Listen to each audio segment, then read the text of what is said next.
மேலறை தியானம் ஜனவரி மாதம் 2ஆம் திகதி 2026ஆம் ஆண்டு. எழுதியிருப்பவர் ஸ்டெஃப்னி குவாட்ஃபோம், ஜோர்ஜியா, USA. தலைப்பு தொடரும். வாசிக்க வேண்டிய வேத பகுதி பிலிப்பியர் 1ஆம் அதிகாரம் 1ஆம் வசனம் தொடங்கி 11ஆம் வசனம் வரை. இன்றைய நாளுக்குரிய தியான வசனம் பிலிப்பியர் 1ஆம் அதிகாரம் 5ஆம் வசனம். உங்களில் நற்கிரியையை தொடங்கினவர் அதை இயேசு கிறிஸ்துவின் நாள் பரியந்தம் முடிய நடத்தி வருவார் என்று நம்புகிறேன். நான் வளர்ந்து வந்த 70ஆம் ஆண்டு பகுதியில் வீடியோ போன்ற மின்சாதனங்கள் வருவதற்கு முன் 3 ஒளி அலைகளுடன் ஒரு தொலைக்காட்சி பெட்டி எங்கள் வீட்டில் இருந்தது. அதிலே பிரபலமான நாடகங்களை நாங்கள் ஆர்வமாக பார்ப்போம். திடீரென்று நாடகங்கள் மறையும்.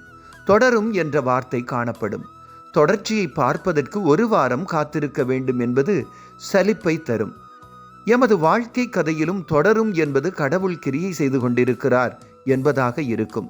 எமது சூழ்நிலை மாறி புதிய அத்தியாயம் தொடங்கும், பழையன மூடப்படும் என்ற ஆவலுடன் அநேகமாக சலிப்புடனும் ஏமாற்றத்துடனும் காத்திருப்போம். ஆனால் நாம் நம்பிக்கை இழக்க தேவையில்லை. கடவுள் எமது வாழ்க்கையில் எமக்கென்று ஒரு நோக்கத்தை வைத்து செயற்பட்டு கொண்டிருக்கிறார்.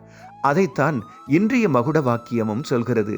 அவர் எம்முடனான தொடர்பை அறுத்துவிட்டு எம்மை தனியாக விடுவதில்லை. சில சமயங்களில் தொடரும் என்ற அறிவித்தல் வருவதாக உணரக்கூடும். அப்படிப்பட்ட சமயங்களில் எமது ஆத்மீக ஒழுங்குகளான ஜெபம், வேத படிப்பு, சக விசுவாசிகளின் ஐக்கியம் ஆகியவை வழியாக கடவுளுடனான எமது தொடர்பை வைத்திருப்போம். ஜெபம்.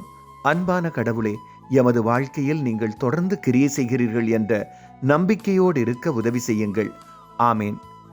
இன்றைய நாளுக்குரிய சிந்தனை. எனக்காக கடவுள் என்ன வைத்திருக்கிறார் என்பதை அறிய காத்திருப்பேன். கர்த்தருடைய அன்பும் இரக்கமும் உடைய பலப்படுத்தலும் அவர் தரும் சமாதானமும் உங்கள் அனைவரோடும் கூட இருப்பதாக.